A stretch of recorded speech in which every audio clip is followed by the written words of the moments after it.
Hello everyone, and this is again Alexander Semenenko from Voronеж, and today I want to continue my rejoinder to the pseudo-critics made by the pseudo-chariot archaeologists of the Eurasian Bronze Age epoch burials of Sintashta-Petrovka-Alakul-Andronovo, Petrovka-Andronovo-Alakul. As I have already told you, one of the eminent pseudo-chariot archaeologists of the archaeology of the Bronze Age, Pavel Fedorovich Kuznetsov from Samara Archaeological Museum, blamed me, reproached me and claimed that I do not understand the definition of a true chariot, and I have demonstrated you with all factual evidence that my definition is based only on the and exclusively on the museum and archaeological data, without any interpretation from my side, and that a chariot firstly could be drawn by bulls and equids and not only through horses, that earliest chariots had not only spoked but also solid disc wheels. It pertains to the period starting from the second part of the third millennium BCE and throughout the second millennium BCE, and that a true chariot must necessarily have something to be used as a tool, as a means for keeping balance for the charioteer moving in it. Whether it will be the chariot body high enough to be used as this tool, whether or it would be the system of railing high enough to be used as this means of support for the charioteer, whether it will be only front stand high enough with a special handle, but this element is crucial for the identification of a true standing chariot. And today I would like to continue the demonstration of the evidence of museum and archaeological data given by me in the illustrative part of my book. Please turn here. The book is called in Russian. I translate from Russian.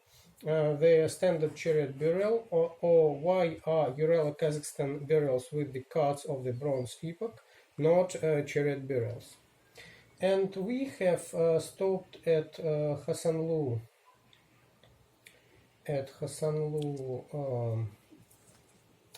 gold bowl with the depiction of three chariots.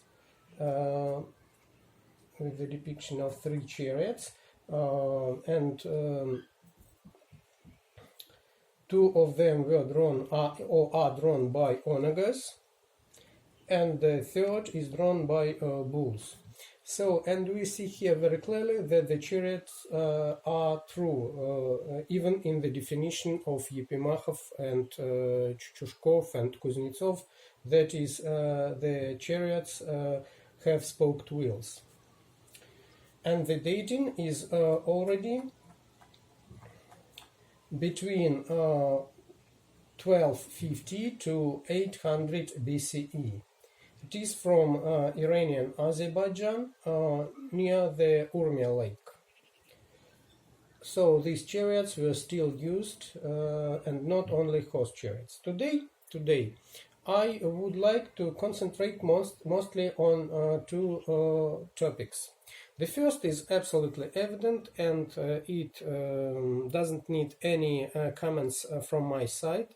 That is, a true chariot must necessarily have a chariot body or sideboards or a system of railing or a special handle high enough to be used as a tool for keeping balance for the moving charioteer.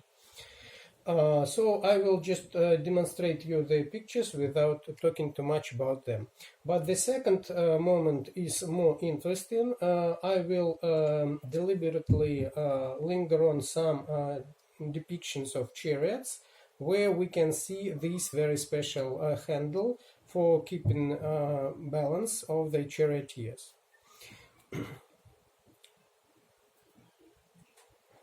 So this is the gold ball from the Ugarit, northeastern Mediterranean region.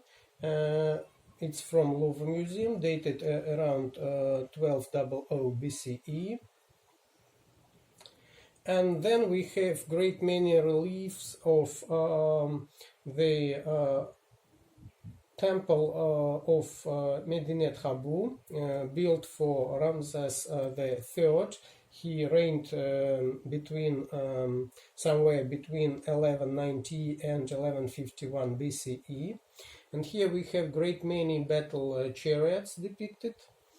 So I won't linger on them for long, because all is evident here. What I want to turn your attention to only to some particular reliefs. For example, as this one, it depicts the chariots of the Egyptian warriors marching to Libya for a war with their pharaoh. And here we see several clear depictions of charioteers holding some handle at the top of the chariot to keep balance while moving in the chariot. So you see it very clearly here. 1, 2, 3, 4 times we have this depiction. So this was the typical trait feature of chariot reliefs. And they depicted it many times, not only just one time or two, but many. Again, from the very same Medinet Habu temple, one more. You see charioteers using the handle at the top of the chariot body as the tool for keeping balance while moving in these chariots.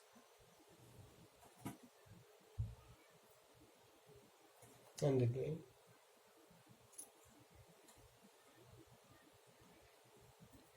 It is the 12th century BCE, and we have these depictions. We have these depictions, closer view. Again.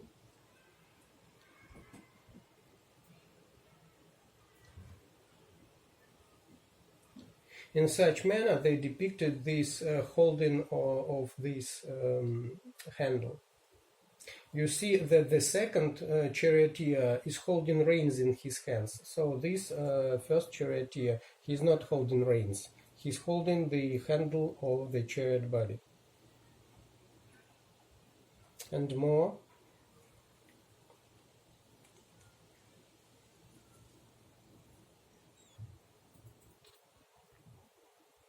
And more. Closer view.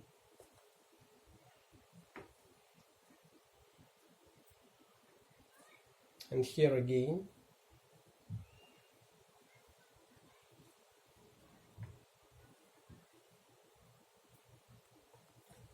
And again.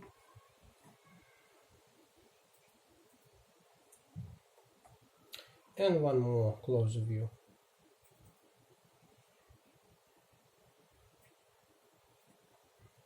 Here. You see the reins are in the hands of the second charioteer. So this person is not holding reins. he is holding the handle of the top of the chariot body, or of the system of railing. And more depictions of these chariot battles and so on from the same temple. And here again we have one more depiction, relief depiction of a battle of Egyptian warriors on chariots with Libyans. And here again we have at least one warrior standing in the chariot behind the charioteer with the reins in his hands, and he is holding the railing system, the top of the railing system of the chariot body, with his hand to keep balance, not to fall from the chariot while moving into it.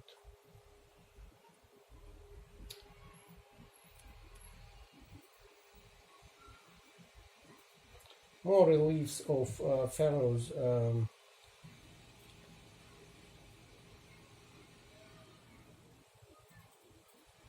chariot. And again we see next march from the Medinet Habu temple. This time the chariots are marching to battle the so-called sea peoples. And here again we see this very same typical picture. The charioteer standing in the chariot next to the charioteer who is holding the reins in his hands is holding the handle of the railing system of the chariot body, not to fall from the chariot, not to fall from it. So it was very typical and usual for Egyptian sculptors to depict this.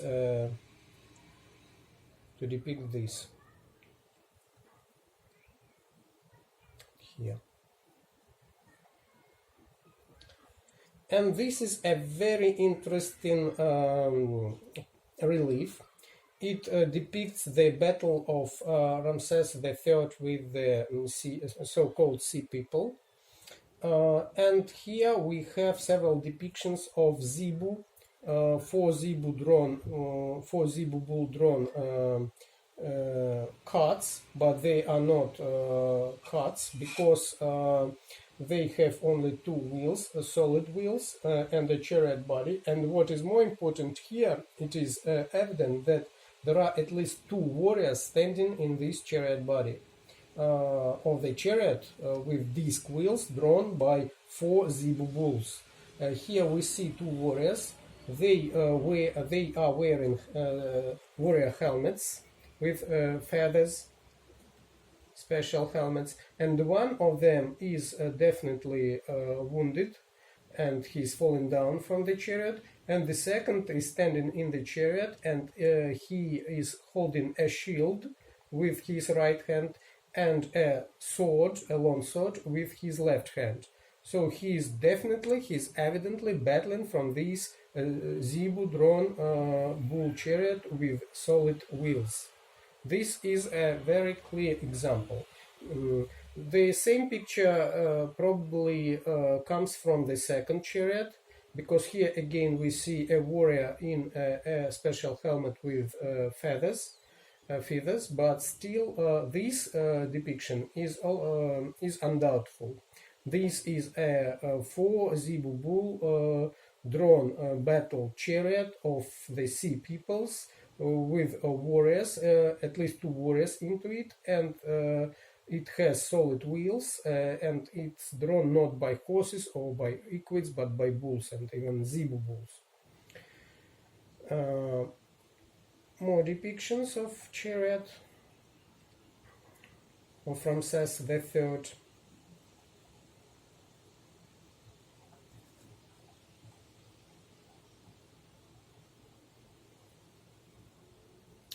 And again we have the depiction of the battle with Libyans from the same Medinet Habu temple of Ramses III.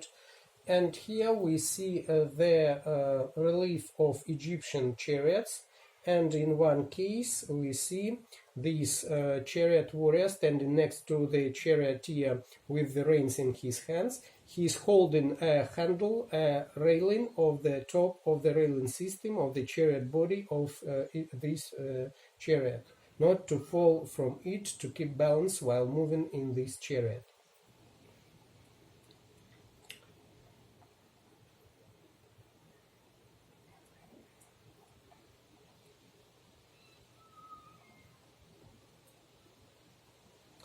And again a clearer picture, closer, of the same.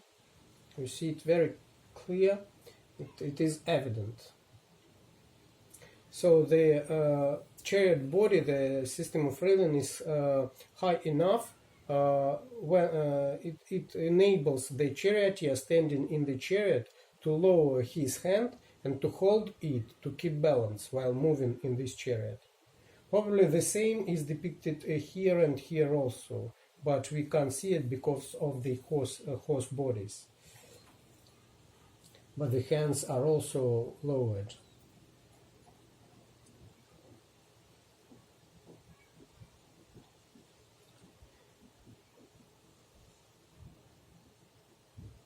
And here we see the depiction of Libyan chariots also, not only of Egyptian, and more Libyan chariots here.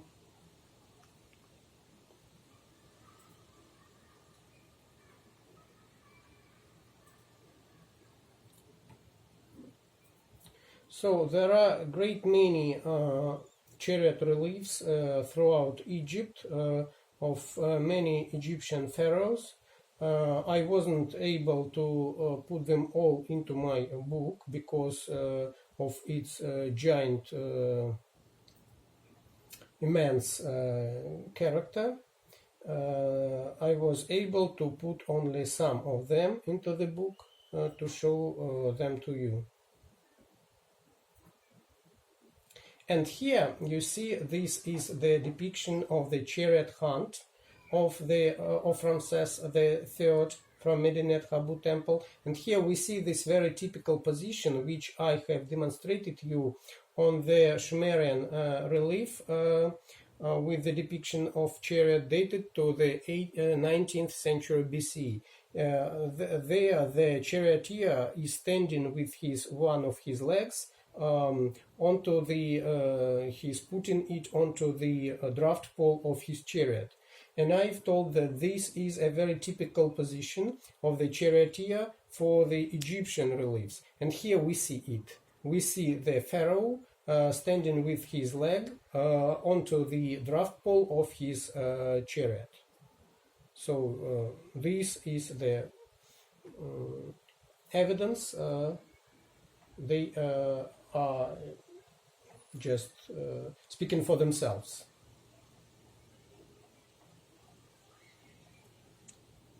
And one more depiction. This is from the other temple of Ramses III in Karnak.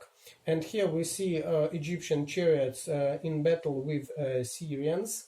And here we see an Egyptian charioteer holding a handle at the top of the chariot body of the system of railing of the chariot with his left hand, and with his right hand he is holding a shield to protect the second charioteer with the reins around his body. It's also very usual for Egyptian relief with chariots. And who is shooting the animals, the Syrians, with his bow and arrow. So you see very clearly this position of his hand on the handle of the chariot at the top of the body. And then we have still more depictions of ancient Greek chariots from inland Greece. This is from Tirinth. It is dated to 1180, 1050 BCE from the Archaeological Museum of Nephtalion. This is the fragment of the vessel. We see again a very high system of railing coming up to the middle of the bottom of the body of two charioteers. It is a light horse-drawn chariots with the system of railing. Then we have bronze model from Phoenicia, and that is from the northeastern part of Mediterranean coast, from Louvre Museum, dated to the end of the second millennium BCE. Several views. Then we have the bronze model from Gehebi, Georgia.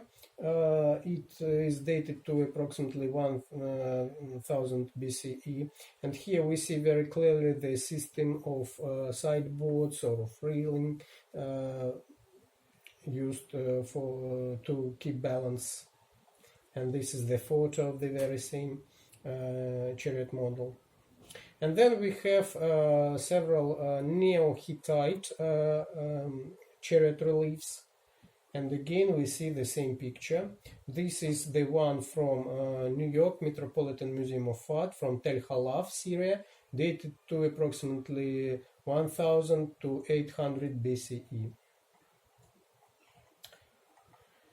And then the other view and the closer view of the same. And that is the fragment of an armor belt made of bronze from Urartu, dated to the same time, 1000 to 800 BC, from Boston Museum of Fine Arts. And here we see several Urartian chariots depicted in relief with their chariot bodies, and this is the closer picture of one of them. You see it, it's high enough. And then one more Neo-Hittite relief from Arslan Tepe, dated to the 9th century BCE, from Louvre. Here again we have a system of railing or a chariot body, high enough to be used as a tool for keeping balance. Then we have one of numerous Assyrian chariot reliefs. This is from Nimrud, Iraq, dated from Vorderasiatisches Museum der Staatlichen Museen zu Berlin. That is the museum of Near Asia of the State Museums of Berlin. Here we see the very clear depiction of a chariot hunt, chariot line hunt. Then we have a silver bowl, gilded silver bowl, with the depiction from the northeast Mediterranean, dated to 883 to 612 BC, from Boston Museum of Art. And here we have the depiction of two types of chariot. One is Assyrian and the second is Egyptian, but both of them have this quite high chariot body to be used as a tool for keeping balance. And one more Assyrian relief with a chariot, bull hunt, and a lion hunt from the chariot of Assyrian Zaz. This is from British Museum, and more.